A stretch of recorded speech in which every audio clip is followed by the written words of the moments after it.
Oke, shalom adik-adik. Apa kabar? Adik-adik yang cantik, ganteng, pintar, cerdas. Harapannya adik-adik tetap dalam kondisi yang sehat, kuat, dan tetap bersukacita. Oke, pada pagi yang indah ini, kakak yang akan memimpin ibadah sekolah minggu. Adik-adik semua lipat tangan, tutup mata. Kita akan berdoa untuk membuka ibadah ini. Kakak yang pimpin doa. Kita berdoa. Segala pujian, syukur kami naikkan kepada Tuhan. Terima kasih kami bisa bangun dengan tubuh yang sehat, kuat, dan kami akan beribadah. Kiranya ibadah ini memuliakan nama Tuhan. Berkatilah adik-adik yang ada di rumah, biar mereka tetap bersukacita, bersemangat, dan sehat senantiasa. Di dalam nama Tuhan Yesus, kami berdoa, mengucap syukur, haleluya, amin. Amin. Oke adik-adik, sekali lagi kakak mau sapa semua adik-adik yang ada di rumah. Shalom. Oke adik-adik, sebelum kakak cerita firman Tuhan, kita akan memuji membesarkan nama Tuhan terlebih dahulu. Pada pagi hari ini ada yang spesial karena yang akan memimpin pujian yaitu siapa? Penasaran? Namanya Koko Yoktan. Sudah siap untuk memuji besarkan nama Tuhan? Adik-adik semua berdiri, kita bertepuk tangan. Kita lihat video ini. Check this out.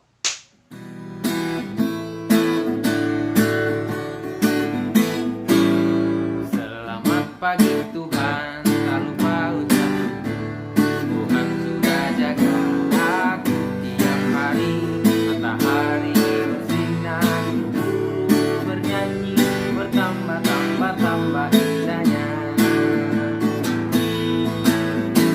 Selamat pagi Tuhan, tak lupa ucap Tuhan sudah jaga aku tiap hari. Matahari bersinar, bernyanyi, bertambah-tambah indahnya.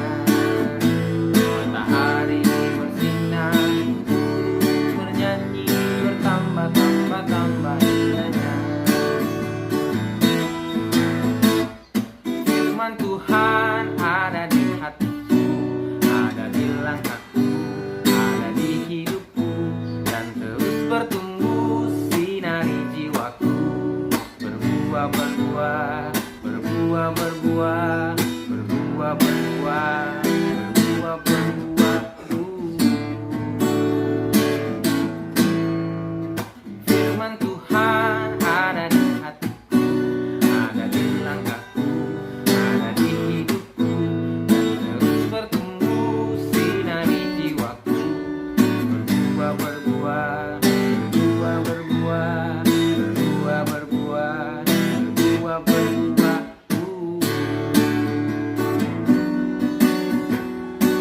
Berbuah-berbuah, berbuah-berbuah, berbuah-berbuah, berbuah-berbuah.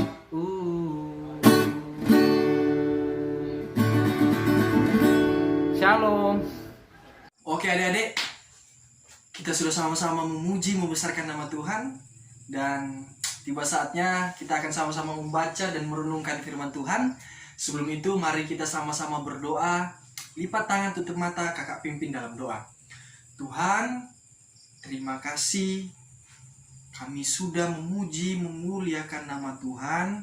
Dan biarlah pujian kami menyenangkan hati Tuhan. Dan kami akan membaca merenungkan firman Tuhan. Biarlah firman ini dapat tertanam dalam hati kami dan kami dapat lakukan dalam kehidupan kami. Tuhan tolong memberkati adik-adik yang ada di rumah. Biarlah mereka tetap bersukacita, bersemangat dalam mendengarkan firman Tuhan ini. Di dalam nama Tuhan Yesus kami telah berdoa dan mengucap syukur. Haleluya. Amin. Oke adik-adik, minggu lalu adik-adik sudah mendengarkan cerita firman Tuhan tentang malaikat Gabriel yang datang kepada Maria untuk memberitahukan kepada Maria bahwa ia akan mengandung oleh Roh Kudus dan akan melahirkan Tuhan Yesus. Dan pada hari ini, pada minggu ini, kakak akan melanjutkan cerita itu. Sama-sama buka dalam Lukas pasal 2 ayat 1 sampai 20. Ayo sama-sama buka. Kakak akan baca hanya dari ayat 1 sampai ayat yang ke-6. Lukas pasal 2 ayat 1 sampai 6. Kelahiran Yesus. Pada waktu itu, Kaisar Agustus mengeluarkan suatu perintah, menyuruh mendaftarkan semua orang di seluruh dunia. Inilah pendaftaran yang pertama kali diadakan sewaktu Quirinius menjadi wali negeri di Syria. Maka pergilah semua orang mendaftarkan diri masing-masing di kotanya sendiri. Demikian juga Yusuf pergi dari kota Nazaret di Galilea ke Yudea, ke kota Daud yang bernama Betlehem, karena ia berasal dari keluarga dan keturunan Daud, supaya didaftarkan bersama-sama dengan Maria tunangannya yang sedang mengandung. Ketika mereka di situ, tibalah waktunya bagi Maria untuk bersalin, dan ia melahirkan seorang anak laki-laki, anaknya yang sulung, lalu dibungkusnya dengan lampin dan dibaringkannya di dalam palungan, karena tidak ada tempat bagi mereka di rumah penginapan.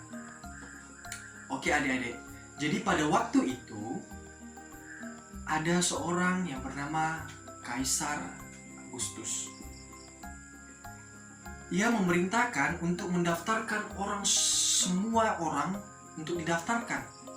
Nah, pendaftaran itu dilakukan di kota mereka masing-masing. Karena Yusuf adalah keturunan Daud, orang dari Betlehem, maka dia harus pergi ke kota Betlehem. Dan pada saat itu Yusuf ada di Nazaret. Nah, untuk melakukan pendaftaran, Yusuf harus pergi ke Betlehem pada waktu itu bersama tunangannya Maria. Nah, sesampainya di sana mereka mendaftarkan diri, dan di sana juga tibalah waktu untuk Maria bersalin atau melahirkan. Tetapi karena banyaknya orang sehingga mereka sulit untuk mendapatkan penginapan. Sampai mereka hanya mendapatkan penginapan yang sangat sederhana, di penginapan yang sangat sederhana itulah Maria melahirkan Tuhan Yesus. Ketika Tuhan Yesus sudah dilahirkan, dia dibungkus dengan lampin lalu diletakkan di atas palungan. Nah, sesudah kejadian kelahiran Tuhan Yesus itu, para malaikat atau malaikat Tuhan datang kepada gembala-gembala yang sedang mengembalakan domba di padang. Buat apa sih malaikat-malaikat datang ke gembala-gembala yang sedang mengembalakan domba di padang? Kita baca sama-sama di Lukas pasal 2 ayat 11 sampai 14. Hari ini telah lahir bagimu juru selamat, yaitu Kristus Tuhan di kota Daud. Dan inilah tandanya bagimu, kamu akan menjumpai seorang bayi dibungkus dengan lampin dan terbaring di dalam palungan. Dan tiba-tiba tampaklah bersama-sama dengan malaikat itu sejumlah besar bala tentara sorga yang memuji Allah, katanya, kemuliaan bagi Allah di tempat yang maha tinggi dan damai sejahtera di bumi di antara manusia yang berkenan kepadanya. Ternyata malaikat Tuhan datang kepada gembala-gembala untuk menyampaikan kabar sukacita, kabar kesukaan, kabar gembira, kabar baik bahwa Tuhan Yesus sudah lahir di kota Daud di Betlehem. Malaikat itu menyampaikan, kemudian gembala-gembala yang mendengarkan sangat bersukacita. Kemudian mereka mencari di Betlehem. Para gembala ini datang ke Betlehem untuk mencari Tuhan Yesus dan menemukan Tuhan Yesus terbaring di palungan. Kemudian mereka pulang, para gembala ini sambil memuji Tuhan. Mereka sangat bersukacita. Demikian juga adik-adik. Jika adik-adik ada di posisi para gembala pada waktu itu, kemudian malaikat datang memberitahukan kepada adik-adik bahwa Tuhan Yesus sudah lahir di Betlehem, tentu adik-adik akan bersukacita, akan bergembira. Mengapa? Karena kelahiran Tuhan Yesus itu sangat luar biasa, adik-adik. Kedatangan Tuhan Yesus, dia lahir ke dunia untuk apa? Untuk menyelamatkan kita semua orang percaya, untuk menyelamatkan adik-adik, untuk menyelamatkan kakak. Dengan kelahiran Tuhan Yesus, kemudian nanti dia mati di atas kayu salib, itu bertujuan untuk menebus dosa-dosa kita, dosa adik-adik dan dosa kakak. Bayangkan saja seandainya Tuhan Yesus tidak lahir, tentu adik-adik, kakak, dan semua orang akan binasa.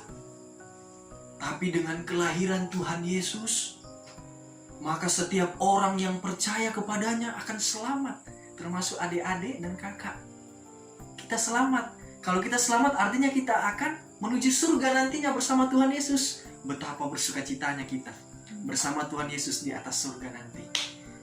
Oke? Oleh sebab itu adik-adik harus tetap percaya dan harus tetap mempercayai Tuhan Yesus sebagai Tuhan dan Juru Selamat yang hidup di dalam hidup adik-adik semua. Dalam hidup kakak juga, kakak percaya Tuhan Yesus adalah Juru Selamat. Oke adik-adik, oke tetap percaya kepada Tuhan Yesus, tetap bersuka cita karena Tuhan Yesus. Tuhan Yesus memberkati. Mari kita berdoa. Tuhan, terima kasih kami sudah mendengarkan berita firman Tuhan. Kami sangat bersuka cita sudah mendengarkan cerita firman Tuhan tentang kelahiran Tuhan Yesus. Tuhan, ajar kami untuk terus percaya kepada Tuhan, dan biarlah kami tetap bersuka cita karena Tuhan, dan memberkati adik-adik yang ada di rumah, memberkati dalam studi, memberkati dalam keluarga, dan Tuhan tolong menguatkan, memberikan kesehatan kepada adik-adik. Di dalam nama Tuhan Yesus kami telah berdoa dan mengucap syukur. Haleluya. Amin. Oke adik-adik, jangan lupa ternyata ada ayat hafalan. Ayat hafalannya di dalam Lukas pasal 2 ayat 11. Jangan lupa dihafalkan dan tetap bersemangat, tetap bersuka cita dalam Tuhan. Tuhan Yesus memberkati. Shalom. Dadah.